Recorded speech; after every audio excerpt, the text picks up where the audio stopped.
Bab 2567. Siapa yang harus mereka cari untuk membalas dendam mereka? Seperti perahu yang tertiup angin kencang dan ombak besar, Yuda Sue menahan hisapan pusaran air, melarikan diri ke kejauhan, sambil menghindari celah spasial yang tercipta di sekitarnya. Dasar bajingan, jika aku lolos dari malapetaka ini, aku pasti akan mengulitimu, dan akan mencambuk jiwa dewamu selama 10.000 tahun. Yuda Sue mengertakkan gigi dan menatap Eric Kin yang sedang melarikan diri ke atas, dan mengutuk terus-menerus. Master Guru, hati-hati di sebelah kanan. Pria yang mengenakan pakaian berwarna hijau berseru pada saat ini. Pada saat ini, ruang kosong melintas ke lokasi mereka, dan retakan akan muncul secara acak di sembarang tempat.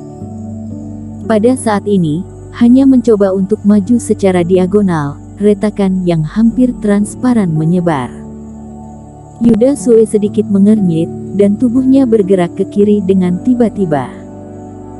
Begitu akan terbang, retakan kecil tiba-tiba muncul di sisi kiri mereka berdua. Pria yang mengenakan pakaian berwarna hijau berteriak karena dia berada di sisi kiri Yuda Sue. Pada saat ini, dia hanya berjarak kurang dari setengah meter dari celah. Jangan khawatir.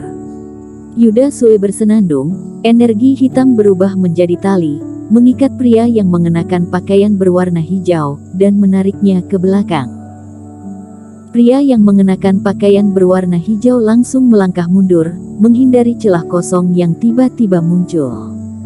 Tetapi saat berikutnya, di antara turbulensi Reiki yang tak terhitung jumlahnya yang ditembakkan dari dasar laut, salah satunya kebetulan menembus dada pria yang mengenakan pakaian berwarna hijau.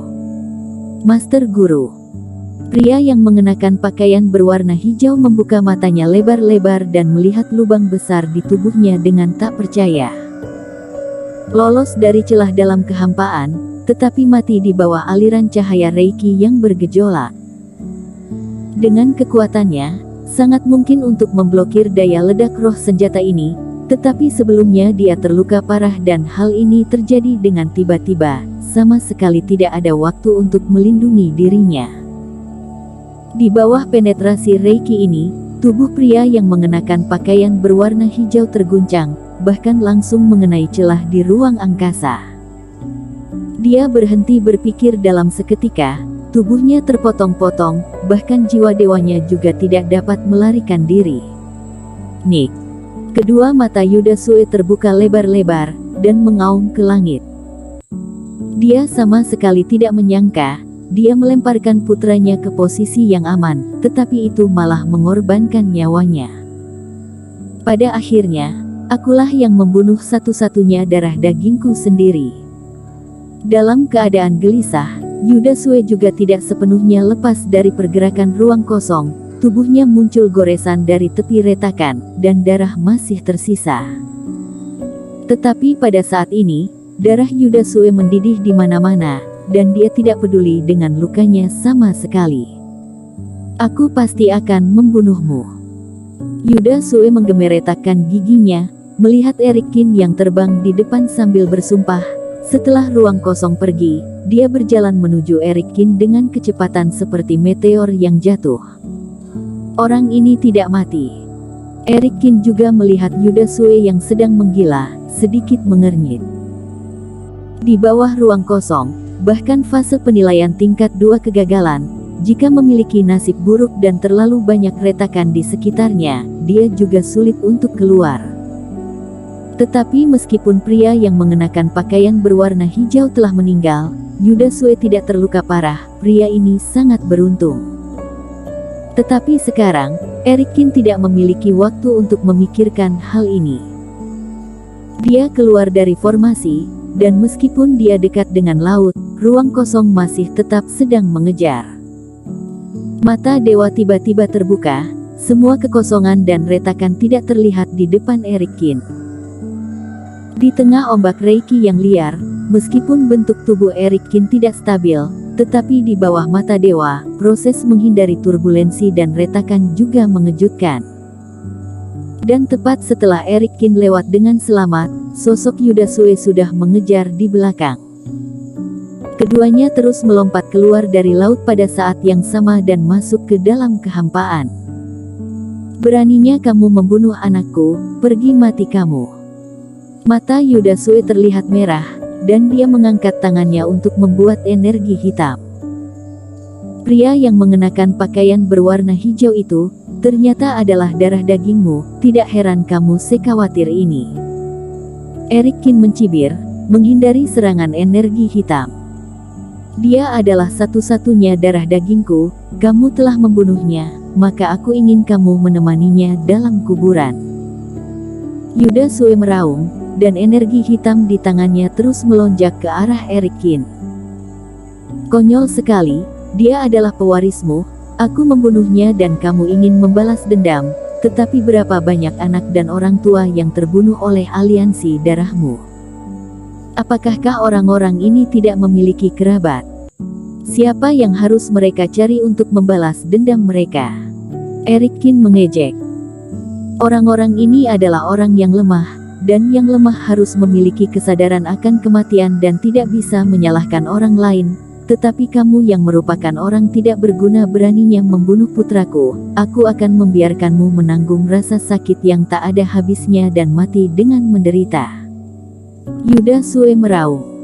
Apakah kamu benar-benar menganggap aku takut padamu? Eric Kin menyipitkan matanya, situasinya berbeda kali ini. Sekarang Yudasue mengalami luka ringan di tubuhnya dan telah kehilangan kewarasannya, dia tidak terlihat mudah untuk dikalahkan. Terutama di tengah laut, teknik api sucinya sendiri sedikit ditekan, tetapi sangat berbeda di udara. Api suci melonjak dan langsung meledak. 16 naga api terbang keluar dari kehampaan, langsung ke energi hitam. Eric Kin meledak dengan kecepatan tinggi, menginjak naga api, dan juga membunuh ke arah Yudasue. Sumber energimu telah diledakkan olehku, dan kamu berani bertarung dalam jarak dekat. Yudasue mencibir, menatap Eric Kin yang terbang mendekat, dan melemparkan pukulan yang sama. Dia berbakat dalam kedua aliran dewa dan sihir, dia lebih banyak menggunakan ilmu dewa di sekte dewa, tetapi di sekte sihir, dia juga pernah melakukan pelatihan keras. Yudasue mempertanyakan tentang tubuh Taoisnya, yang tidak kalah dengan kultivasi umum pada tingkat yang sama. Apalagi Eric Kin adalah seorang kultivasi di tahap awal ranah fase penilaian. Energi hitam di sekeliling melawan naga api, tetapi Yudasue dan Eric Kin, di tengah tarian liar ilmu sihir, tinju mereka saling bertabrakan. Bahkan jika itu adalah tabrakan antara tubuh Taois, tetapi tetap meledak dengan kekuatan yang tidak kalah dengan ilmu dewa. Ini juga merupakan manifestasi utama dari kedua tubuh Taois yang sangat kuat. Namun, selama mereka sedang saling menyerang, kekuatan masih bisa dibedakan. Raut wajah Yudasue berubah tiba-tiba, hanya merasakan sedikit kesemutan di kepalan tangannya, tulangnya sepertinya terluka. Kenapa tubuh Taois bocah ini sangat keras? Melihat Eric Kin ingin memukul lagi, Yudasue juga melawan dengan tidak terima. Dia tidak percaya bahwa hanya dirinya yang memiliki perasaan seperti ini. Eric Kin pasti merasakan sakit di kepalan tangannya. Dalam sekejap, di tengah kehampaan, keduanya telah saling menyerang sebanyak ratusan kali. Namun, semakin dia memukulnya, semakin Yudasue merasakan kesemutan pada kepalan tangannya dan bahkan lengannya. Dengan keras, tinju Yudasue mengeluarkan suara nyaring, tulang di kepalan tangannya hancur, dan banyak darah keluar dari kulitnya. Di sisi lain, Eric Kin masih tidak terluka. Tubuh Taois sendiri pada awalnya berada di atas kultivator fase penilaian 1 penurunan, terlebih lagi, sumber energi berasal dari tulang besi dan tubuh emas, itu bukanlah tameng yang sebenarnya, bagaimana mungkin bisa menghilang? Tubuh Taoismu sangat kuat, jangan-jangan kamu berhasil mempraktekkan ilmu penguat badan. Yuda Sue diam-diam mengutuk karena telah salah perhitungan, dan melangkah mundur sambil memegang kepalan tangannya. Jika tahu ini adalah kelemahannya sejak awal, dia seharusnya tidak bertarung dengan metode ini. Yuda Sue berniat untuk bertransformasi kembali menjadi metode menembak jarak jauh, tetapi bagaimana bisa Eric Kin membiarkannya? Serangan yang paling membutuhkan banyak tenaga darinya adalah api suci dan pemurnian tubuh. Sekarang serangan api suci, karena kemungkinan celah dalam ilmu dewa, tidak ada cara untuk menekan Yuda Sue, maka yang paling mengancam lawan adalah tubuh Taois seperti besi. Eric Kin mengejarnya, terus-menerus membombardir Yuda Sue. Yuda Sue menggertakkan giginya dengan enggan dan hanya bisa menahan diri. Telapak tangan Yuda Sue yang lain juga patah. Di bawah rasa sakit, kemarahan Yuda Sue berangsur-angsur menghilang dan dia mendapatkan kembali kewarasannya. Bersambung.